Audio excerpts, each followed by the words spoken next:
Perangkat desa mulai didekati capres-cawapres. Jabatan mereka disebut strategis, dianggap bisa mendongkrak suara.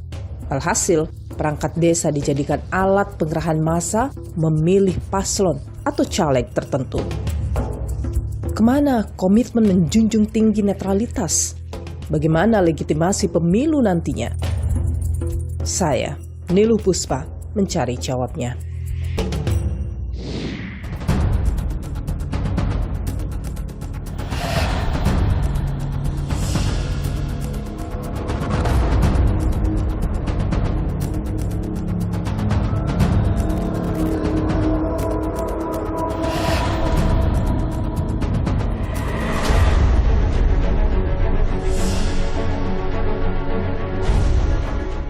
Mas Gibran udah masuk di kepalanya semua nih aspirasi teman-teman.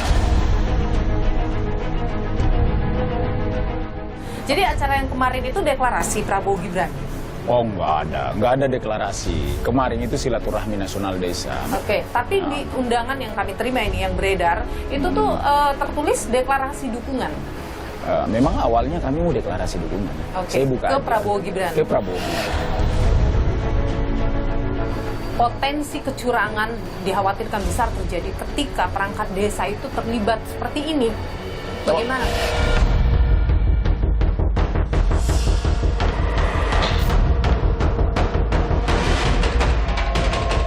Di undang-undang desa itu ada klausul aturan kepala desa tidak boleh berpolitik praktis. Kepala desa tidak boleh dilibatkan, diikutsertakan dalam pemilu. Melanggar aturan artinya bisa sanksi dikenakan? Sebetulnya itu sudah bisa diproses. Jangan sampai memihak. Itu dilihat tuh, hati-hati. Kalau mau menjaga netralitas yang sungguh-sungguh, ya, jadi bukan cuma basa-basi, ya. Mulai tanggal 28 November sampai Februari tanggal 10 kan. Nah, beliau off dari power. Cuti aja. Mungkin tidak Pak Jokowi mau melakukan itu.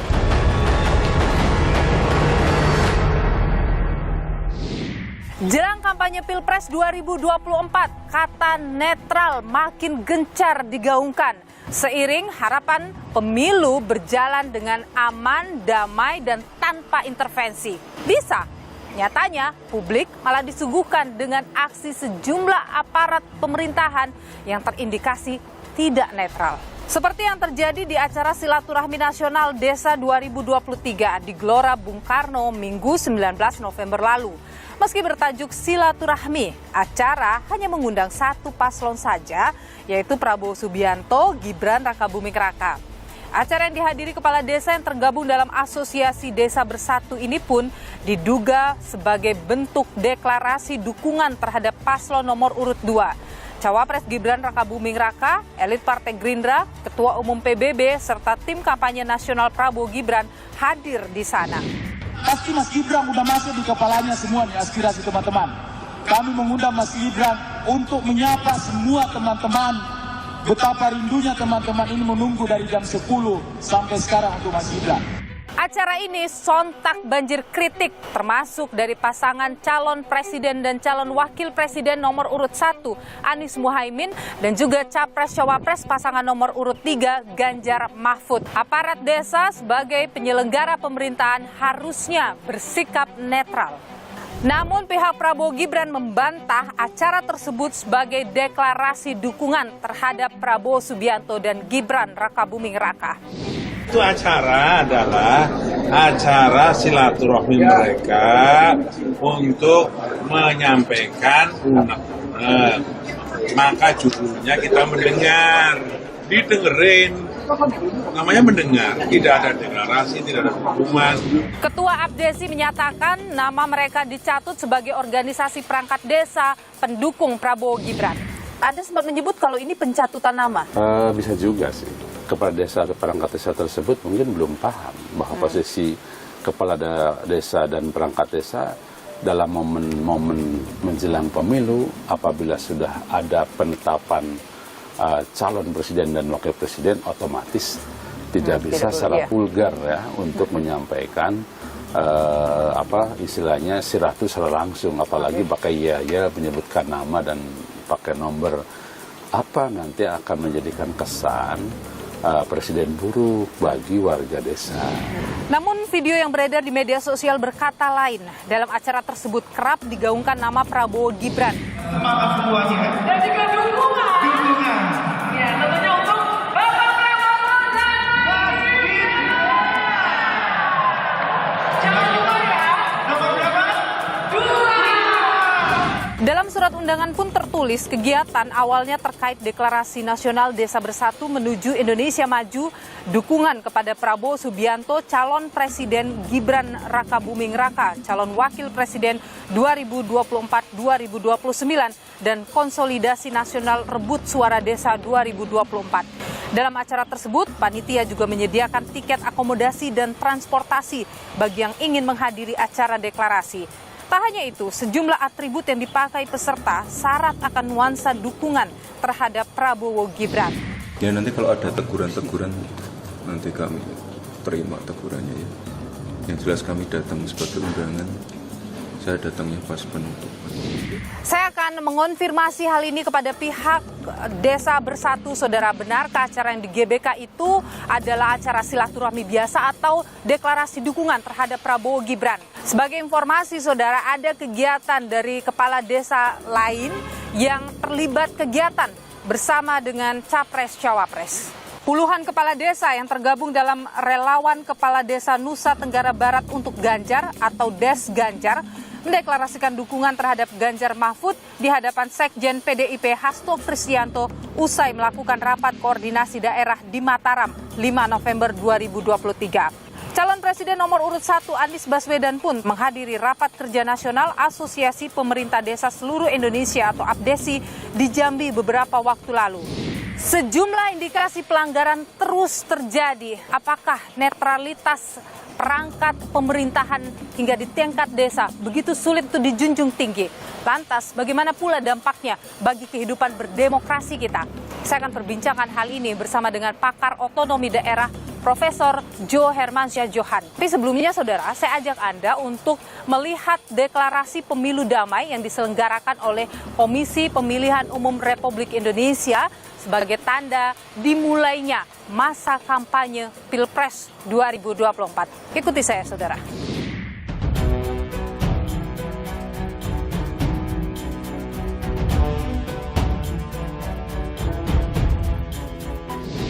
Saudara, saya sudah berada di kantor Komisi Pemilihan Umum Republik Indonesia KPU RI, di mana hari ini KPU RI menggelar acara deklarasi kampanye pemilu damai 2024. Dan saudara, kita akan lihat juga ada banyak sekali rangkaian acara yang dilakukan oleh KPU. Di antaranya ada, kalau Anda lihat di sini ada kirap pemilu tahun 2024, juga acara ini diikuti oleh seluruh peserta pemilu 2024. Kita masuk ke saudara untuk bisa melihat langsung bagaimana kegiatan kampanye pemilu damai 2024. Peserta pemilu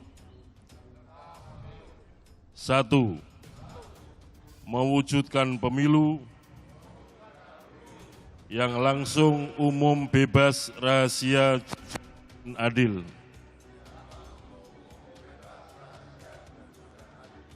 2.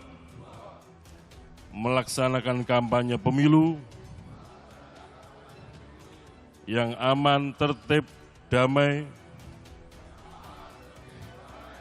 berintegritas, tanpa hoaks, tanpa politisasi sara, dan tanpa politik uang.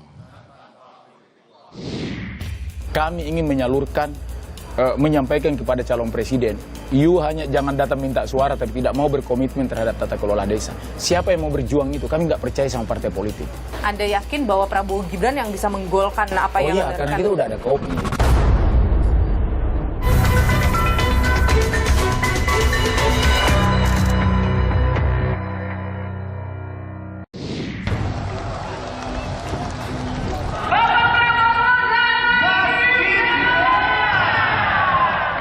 Mas Gibran udah masuk di kepalanya semua nih aspirasi teman-teman.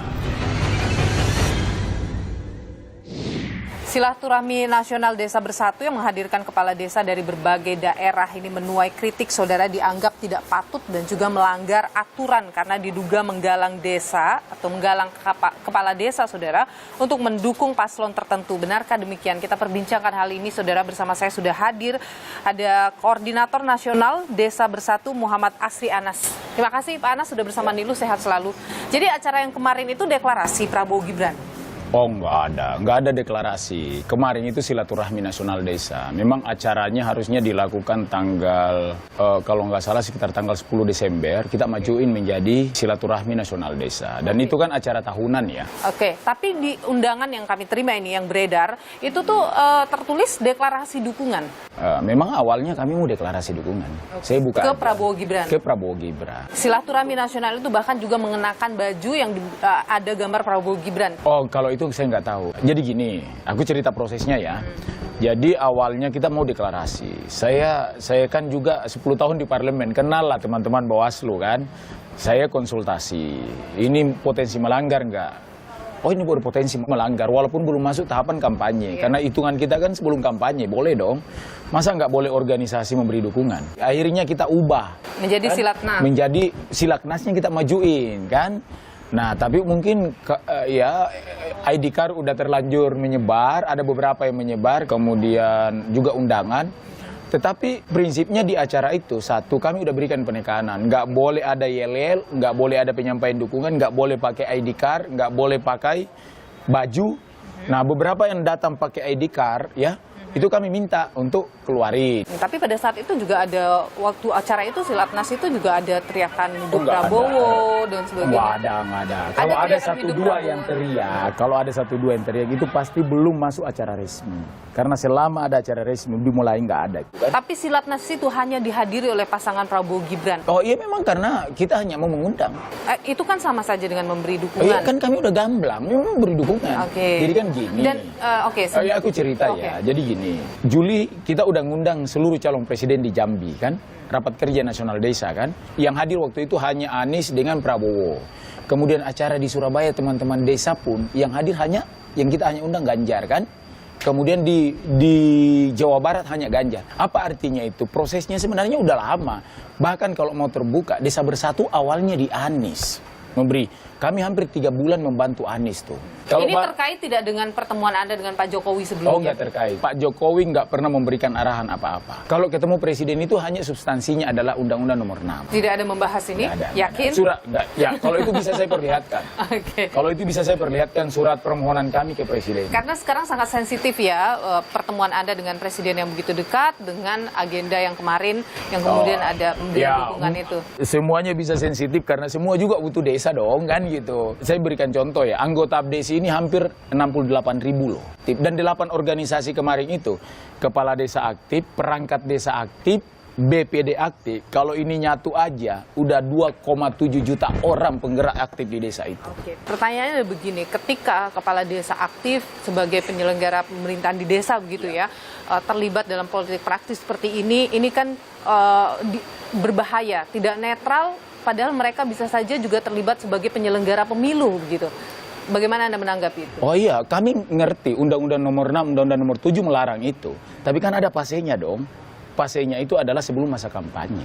Dan kalau kepala desanya atau perangkat desanya itu sudah memberikan dukungan pada salah satu calon, bagaimana? Kami tidak akan lakukan itu sesudah kampanye kok. Ini partai politik dan calon presiden ini ngoyo hanya juga suka datang minta suara ke kami setiap pemilu. Sekarang kami sepakat, lu datang jangan minta gratisan dong, bantu kami untuk bicara tentang konsep tata kelola desa, kan gitu. Persoalan bahwa itu berpotensi melanggar atau tidak, tergantung cara kita memandang. Kami juga paham, tapi harus diingat, setiap pemilu tidak ada partai politik dan calon presiden yang tidak datang ke desa. Kedua, seluruh bupati berusaha untuk memobilisasi kepala desa. Contoh tuh, Majalengka, Cianjur, datang di Jawa Tengah. Teman-teman kepala desa bahkan diintimidasi oleh beberapa oknum bupati untuk mendukung capres tertentu. Kami nggak mau itu sekarang. Kami menentukan sendiri siapa pilihan terbaik untuk pembangunan desa. Kembali lagi ke soal potensi kecurangan besar sekali, dikhawatirkan besar terjadi ketika perangkat desa itu terlibat seperti ini. Bagaimana? Tergantung perspektifnya. Kami sih nggak merasa curang ya. Kami merasa bahwa ini pilihan politik organisasi. Pilihan politik yang berpotensi pada... Terserah aja. Intinya kami ingin menyalurkan, menyampaikan kepada calon presiden, you hanya jangan datang minta suara tapi tidak mau berkomitmen terhadap tata kelola desa. Siapa yang mau berjuang itu? Kami nggak percaya sama partai politik. Kita menganggap hanya calon presiden ini yang bisa mengakomodir hampir 6-7 poin yang memang diharapkan oleh teman-teman desa. Apa saja itu poinnya? Salah satunya adalah 5 miliar per desa. Oke. Tata kelola nasional, reformasi tata kelola desa, termasuk salah satunya adalah penghapusan pendamping desa. Anda yakin bahwa Prabowo Gibran yang bisa menggolkan apa yang... Iya, karena kita udah ada komitmen. Dan kami juga yakin Prabowo Gibran bisa menang satu putaran kalau didukung oleh kami organisasi desa. Oke. Mendes ini juga sempat menyatakan bahwa perangkat desa itu harus netral. Bagaimana?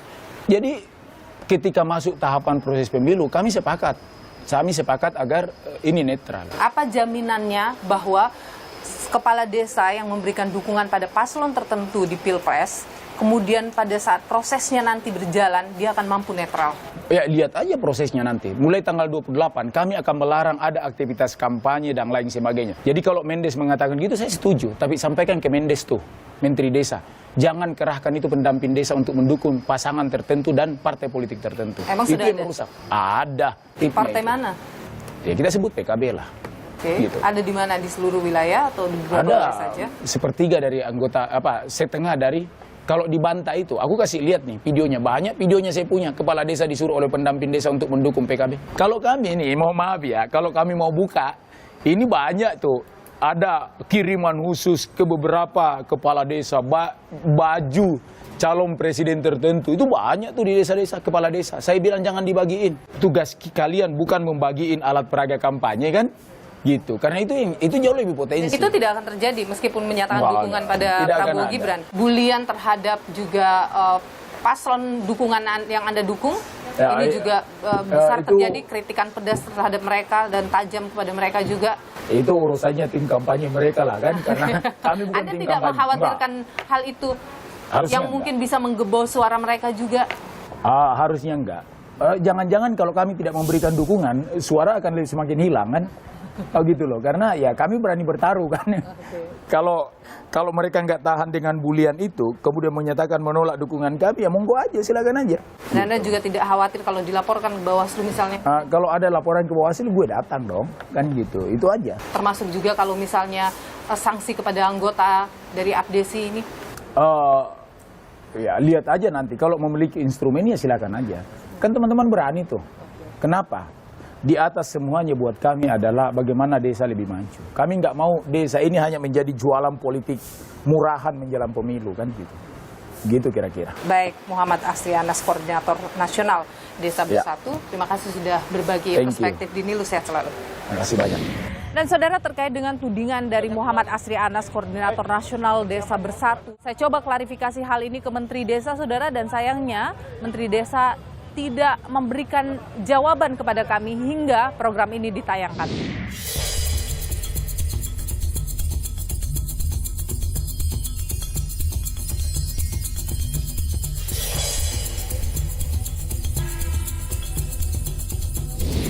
Presiden Jokowi kalau mau menjaga netralitas yang sungguh-sungguh ya, jadi bukan cuma basa-basi. Nah, beliau itu off dari powernya.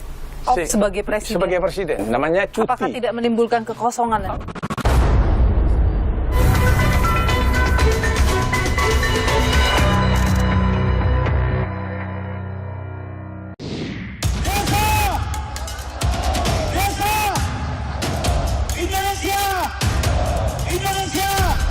Jangan sampai memihak.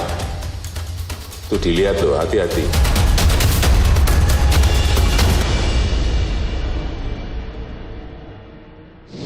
Maraknya dukungan sejumlah perangkat desa pada paslon tertentu ataupun paslon yang berlomba-lomba menarik perhatian perangkat desa menjadi satu hal yang menarik di masa kampanye pemilu 2024, saudara. Apa yang membuat aparat desa atau perangkat desa atau apa yang membuat perangkat desa menjadi primadona dan bagaimana menjaga netralitas perangkat desa ini. Kita perbincangkan hal ini bersama dengan Profesor Jo Hermansyah Johan, pakar otonomi daerah dan juga guru besar IPDN. Terima kasih Pak Jo sudah bersama Nilu, sehat selalu. Iya, sama-sama Nilu, baik ya. Pak Jo, yang menarik adalah kemarin ketika ada deklarasi, sebenarnya mereka menyebutnya sebagai silaturahmi nasional, desa bersatu.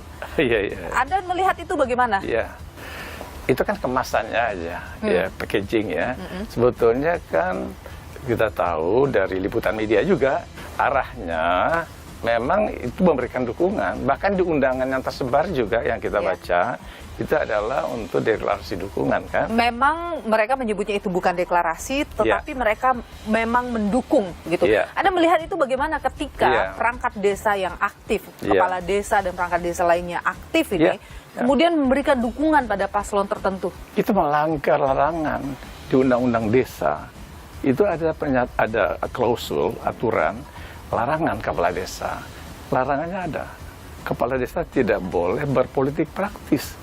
Kepala desa tidak boleh dilibatkan, diikutsertakan dalam pemilu. Itu kan berarti sekarang kepala desa itu kan berpolitik praktis toh.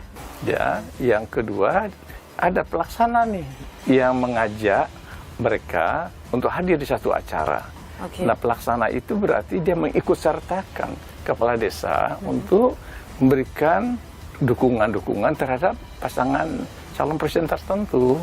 Nah, itu juga melanggar larangan. Melanggar aturan artinya bisa sanksi dikenakan? Sebetulnya itu sudah bisa diproses. Bisa dijatuhkan sanksi administratif dulu. Teguran, lisan, itu sanksi teguran tertulis oleh Pemda, oleh bupatinya, sampai bisa diberhentikan sementara kepala desa. Dan bahkan kalau masih mengulang, diberhentikan tetap sebagai kepala desa. Itu udah semuanya diatur dalam Undang-Undang Desa kita. Dan yang mengajak? Nah, itu ya sebagai pihak yang menjadi pelaksana event itu juga kan tidak boleh untuk melibatkan kepala desa berpolitik praktis. Nah, itu juga bisa dikenai sanksi lewat Bawaslu. Ya. Meskipun itu belum masuk masa kampanye ya? Nah, ya kalau sekarang kan memang belum masa kampanye. Kampanye kan baru mulai 28 November. Artinya tidak masuk dalam kategori? Memang kalau dari segi konteks Bawaslu itu bisa dipahami sebagai tidak masuk. Tapi pemerintahan itu kan bukan hanya soal-soal yang terkait dengan politik, perundang-undangan, legalistik, juridis formal. Tapi juga ada paham yang namanya etika dalam penyelenggaraan pemerintahan. Data dari kami begitu ya, kasus adanya perangkat desa yang terlibat dengan kegiatan paslon tertentu kan tidak hanya terjadi yang kemarin. Ada beberapa yang terjadi juga dengan paslon yang lain di beberapa daerah misalnya. Anda melihat nih, ini fenomena seperti apa sih? Ya, jadi gini, kepala desa itu adalah bisa kita sebut dengan istilah seksi. Karena dekat sekali dengan masyarakat. Karena bukan hanya dekat begitu, tapi dia punya konstituen, yaitu para pemilih ketika dia menjadi kepala desa dulu. Nah, orang-orang itu umumnya kan desa ini masyarakatnya masih paguyuban, orang-orang yang lugu, sederhana. Itu kalau Pak Kepala Desanya arahkan pemilihnya, tentu dia menang misalnya separuh tambah satu gitu ya. Yang kedua, dia punya sumber daya kebijakan. Kepala desa itu bisa bantu bagi-bagi bansos kan? Nah, bansos itu kan bisa datangnya dari pemerintah daerah ataupun yang diturunkan dari pemerintah pusat. Kan ada namanya program perlindungan sosial. Jumlahnya ratusan T itu ya kan. Itu penyalurannya nanti antara lain salah satu pintunya lewat kepala desa. Nah, itu menjadi titik masuk yang membuat dia bisa mendapatkan suara. Karena Anda bicara soal bansos, ini Jokowi baru saja memperpanjang bansos ya. Pemberian bansos untuk masyarakat. Ada yang kemudian mengkhawatirkan nih jangan-jangan ada politisasi bansos nantinya. Anda sendiri bagaimana? Iya, ini kan fenomena yang sudah lama dalam pilkada. Kalau mau pilkada, bansos dari kepala daerah meningkat. Di pilpres sekarang juga saya lihat ikut-ikutan ala pilkada. Juga kok Perlinsos ya, bantuan perlindungan sosial itu juga naik pada tahun ini dibanding tahun sebelumnya. Bahkan pada waktu COVID, saya baca data itu juga lebih tinggi sekarang. Ini artinya akan digunakan bansos-bansos itu untuk membujuk, merayu, ya, memberi respek kepada si pemberi bansos kan, kepada pemerintah tentunya. Pak Jokowi. Ya tentu. Dan Pak Jokowi ini kan anaknya, putranya, Mas Gibran, wali kota Solo ya, yang baru 2 tahun itu. Nah itu kan maju. Nah kemudian bansos itu bisa menjadi alat tawar untuk bisa berikan suara. Jadi dalam pandangan Anda, Pak Jokowi tidak akan mungkin netral dalam Pilpres ini? Sulit sekali, karena putranya maju. Itu yang harus dicegah. Bagaimana mencegah? Nah, mencegahnya gini, sebetulnya sederhana.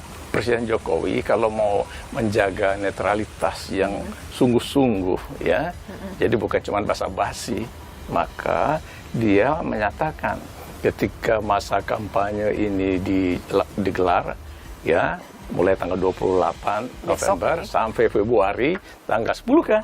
Nah, beliau itu off dari powernya.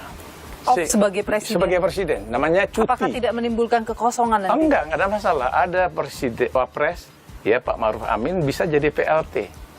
Nah, Pak Jokowi kemana-mana ke luar negeri emang siapa? Kosong. Tidak, Pak Ma'ruf Amin itu PLT wapres. PLT presiden. Itu hal yang mungkin dilakukan? Oh iya, bisa aja. Mungkin tidak Pak Jokowi mau melakukan itu? Nah, kira-kira ini Pak Jokowi kalau mau menjaga satu pemilu yang berintegritas, yang free and fair election, dia harus mengambil cuti.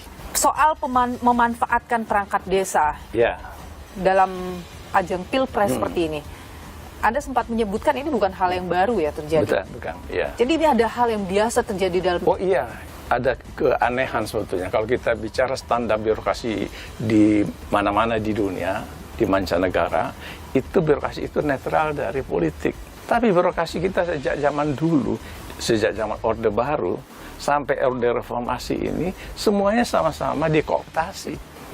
Diintrusi oleh politisi. Sebetulnya kalau kita lihat pengalaman negara-negara di dunia, ya, birokrasi yang patrimonial, birokrasi yang feodal menuju ke birokrasi yang rasional kan, ya, yang betul-betul berbasiskan kepada prestasi, praktek-praktek good governance, ya, itu transparan, akuntabel, itu harusnya makin lama makin kita miliki. Dan kita makin lama makin kita miliki atau tidak? Makin jauh dari harapan. Ya. Bagaimana untuk menciptakan itu terjadi, Prof? Pembangunnya harus ada yang mengawasi. Yang mengawasi birokrasi itu tidak bisa dari dalam birokrasi sendiri kan, harus pihak eksternal. Eksternal itu ada namanya Komite Aparatur Sipil Negara, KASN.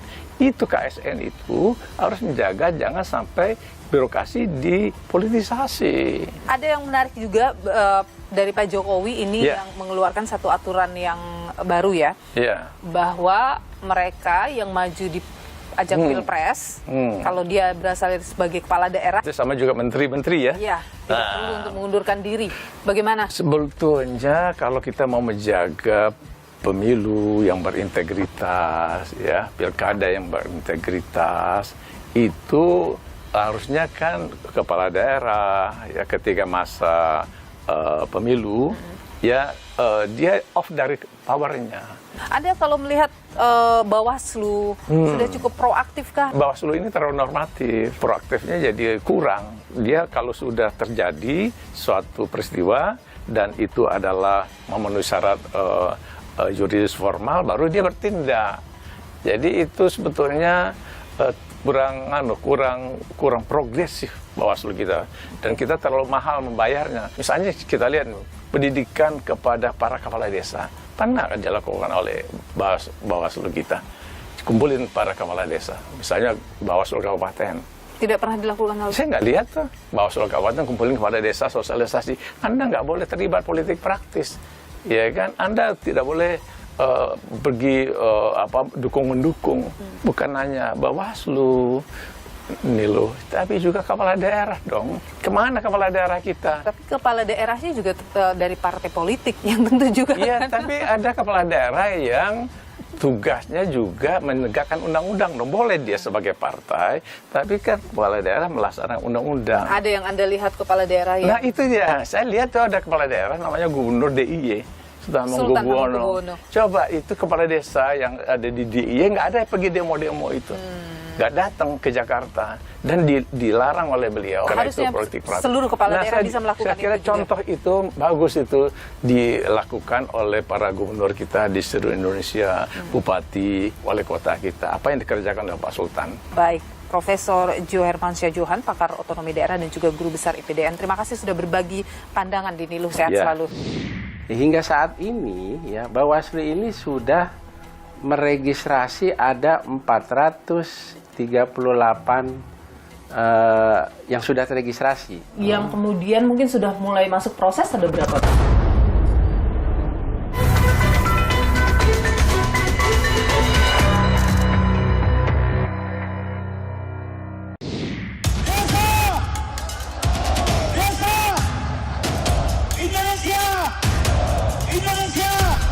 Jangan sampai memihak.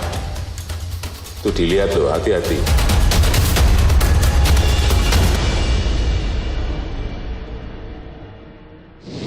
Saudara, perangkat desa, kepala daerah hingga ASN berkali-kali diperingatkan untuk bisa bersikap netral pada pemilu 2024. Namun sejumlah dugaan perilaku pelanggaran netralitas terjadi belakangan ini, Saudara. Dan bagaimana tindakan dari Bawaslu sebagai garda terdepan pengawas pemilu menghadapi hal ini? Kita perbincangkan bersama anggota Bawaslu, ada Bapak Puadi di sini. Pak Puadi, terima kasih sudah bersama Niluh, sehat selalu. Pak Puadi, kalau kita lihat potensi pelanggaran pemilu 2024, kalau kita bandingkan dengan 2019 begitu, berkaca dari kasus yang kemarin ya, ada laporan soal aparat desa yang melakukan pelanggaran pemilu. Seperti apa Pak potensi pelanggaran yang terjadi di tahun kali ini? Ya, potensi pelanggaran pada pemilu 2019 ya, dan memasuki di 2024 ini sebetulnya tidak jauh berbeda nih. Kenapa saya katakan demikian? Karena undang-undangnya apa yang dilakukan di penyelenggaraan 2024 ini sama. Jadi kita tetap menggunakan Undang-Undang 7 tahun 2017. Hingga saat ini ya, Bawaslu ini sudah meregistrasi ada 438 yang sudah teregistrasi. Ini ada laporan sekitar 226. Nah, kemudian temuannya itu ada 216. Itu yang temuan oleh Bawaslu sendiri ya? Ya, jadi kalau temuan itu pengawasan aktif. Pengawasan aktif pengawas pemilu. Ya, jadi kalau misalkan ada informasi awal tentang adanya dugaan pelanggaran, nah Bawaslu menelusuri. Dia menelusuri, mendalami ada dugaan pelanggaran atau tidak gitu. Yang kemudian mungkin sudah mulai masuk proses ada berapa Pak? Nah ini kan dibagi, di break dari jenis-jenis pelanggarannya ini. Jadi dari ada yang masuk dalam kategori pelanggaran ya 269, ada yang masuk dalam kategori bukan pelanggaran. Gitu. Nah kemudian dibagi lagi, ada pelanggaran kode etik ya hampir 196, ada juga pelanggaran kaitannya dengan pidana, ada 7 ya, ada juga pelanggaran hukum lainnya. Nah ini ada kewenangan yang bukan merupakan kewenangan Bawaslu, maka direkomendasi, misalkan berkaitan tentang ada yang masuk ke Bawaslu dan bukan kewenangan Bawaslu ya? Kalau pintu masuknya ke Bawaslu, ini kan misalkan berkaitan tentang netralitas ASN lah. Nah ini pintu masuknya ke Bawaslu dulu. Kemudian setelah diproses ya, Bawaslu kan merekomendasi. Ya, diteruskanlah ke Komisi Aparatur Sipil Negara yang dieksekusi oleh PPK, Pejabat Pembina Kepegawaian. Nah ini perkara pidananya juga sudah masuk 7. Bawaslu itu mengidentifikasinya nanti itu akan seperti apa Pak? Yang seperti apa difokuskan oleh Bawaslu? Nah fokusnya adalah di tiap-tiap tahapan itu. Ya, misalkan memasuki tahapan kampanye, ini luar biasa ini. Banyak tahapan-tahapan ini yang berkaitan tentang norma pidananya di Undang-Undang 7 2017. Kemudian tahapan kaitannya dengan regulasi. Kemudian ada tahapan kaitannya dengan penghitungan suara, termasuk juga rekapitulasi suara. Belum nanti, karena kemarin kalau kita bicaranya sebelum kampanye, kan kita mengenal istilah kampanye di luar masa kampanye. Tetapi ini hati-hati nih, kalau sudah masuk masa kampanye nanti 28 November sampai 10 Februari, maka kita mengenal istilah kampanye di luar jadwal kampanye. Itu ada pidananya. Tinggal nanti bagaimana informasi-informasi ini, apakah nanti ada dugaan pelanggaran, ya, sehingga Bawaslu tetap merespon, proaktif, karena dengan temuan tersebut kita melakukan proses penelusuran yang dalam sebagai informasi awal. Jadi kalau banyak pakar yang mengharapkan Bawaslu proaktif, ini sebenarnya Bawaslu sudah melakukan sistem jemput bola tadi sebenarnya. Sistem jemput bola pasca DCT saja nih Mbak Nilu, ini ada 33 laporan berkaitan tentang pelanggaran administrasi. Bawaslu membuka posko pengaduan atau layanan melalui website atau internet atau seperti apa, Pak? Kebetulan kita punya aplikasi yang dalam waktu dekat diluncurkan, ya. Namanya Siwas Sistem Informasi Pengawasan Kampanye. Kemudian juga kita punya Sigap Lapor, Sistem Informasi berkaitan tentang pelaporan adanya dugaan pelanggaran. Silakan masyarakat, aturannya sudah ada kok di Undang-Undang 7 di ketentuan pasal 454. Nah, sekarang siapa yang berhak untuk mau melaporkan? Ada 3, 1 warga negara Indonesia, 2 pemantau pemilu, 3 peserta pemilu. Jadi warga biasa, saya misalnya ingin melaporkan, boleh untuk melaporkan adanya dugaan pelanggaran. Tidak harus ke Bawaslu pusat, silakan ke provinsi, ke kabupaten kota, ke pengawas tingkat kecamatan, ke pengawas tingkat kelurahan sesuai dengan lokus dan wilayahnya. Baik. Gitu. Terima kasih Pak Puadi, anggota Bawaslu Republik Indonesia, sudah berbagi informasi dan pandangannya. Nilu, sehat selalu Pak Puadi. Sama-sama Mbak Nilu. Netralitas pejabat negara dan aparatur sipil negara dalam pemilu masih jadi tantangan besar kehidupan berdemokrasi kita. Dugaan pelanggaran masih banyak ditemukan. Berikut ulasannya untuk Anda.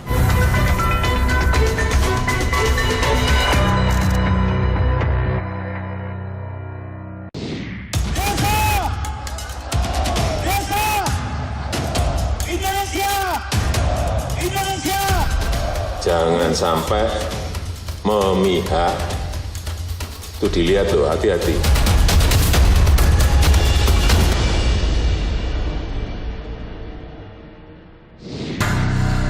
Pemilu 2024 kian dekat.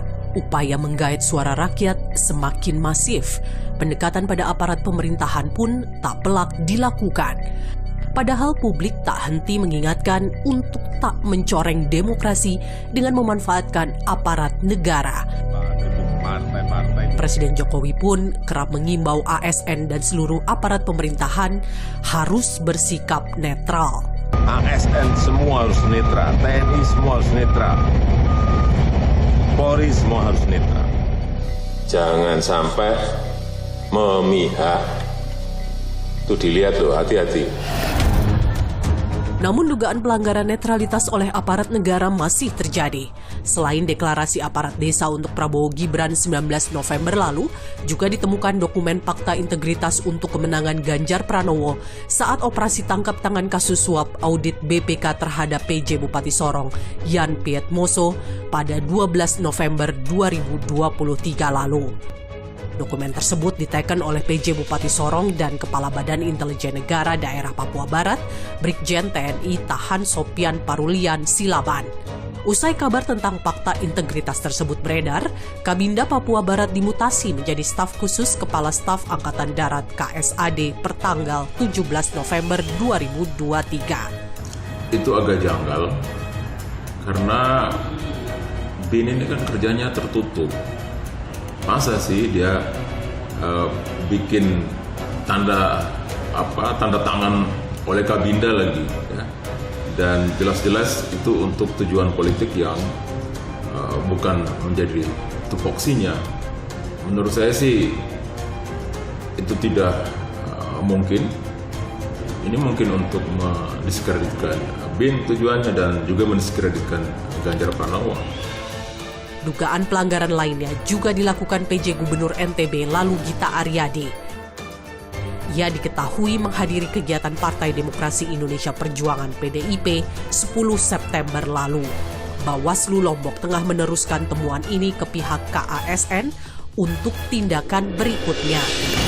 Dukungan perangkat desa juga ditujukan kepada pasangan Anies Mohaimin. Beberapa waktu lalu, Sekretariat Kolaborasi Indonesia (SKI) menyebut mantan kepala desa, pendamping desa, dan kepala desa aktif di Jawa Barat mendukung paslon nomor urut 1 Anies Baswedan Muhaimin Iskandar. Bahkan, sebagai bentuk dukungan kepada pasangan Amin, tak sedikit kepala desa yang berhenti dari jabatannya. Mengapa netralitas aparat pemerintahan sulit dijunjung tinggi tiap beserta 5 tahunan? Survei yang dilakukan oleh KASN pada Pilkada 2020 lalu menunjukkan sejumlah alasan ASN tidak dapat bersikap netral. Di antaranya 50,76% alasan ketidaknetralan ASN lantaran adanya ikatan persaudaraan.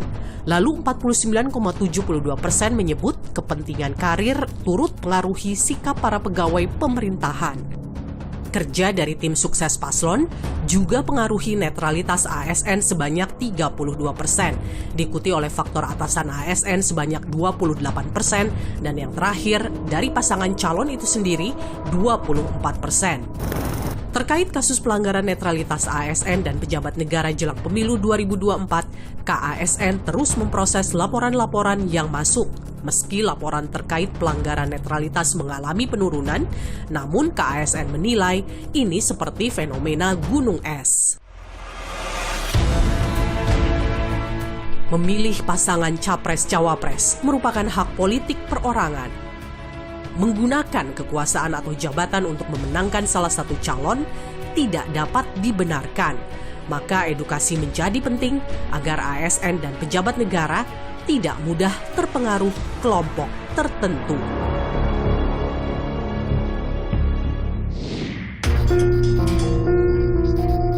Memiliki pilihan politik sendiri tentu sah-sah saja.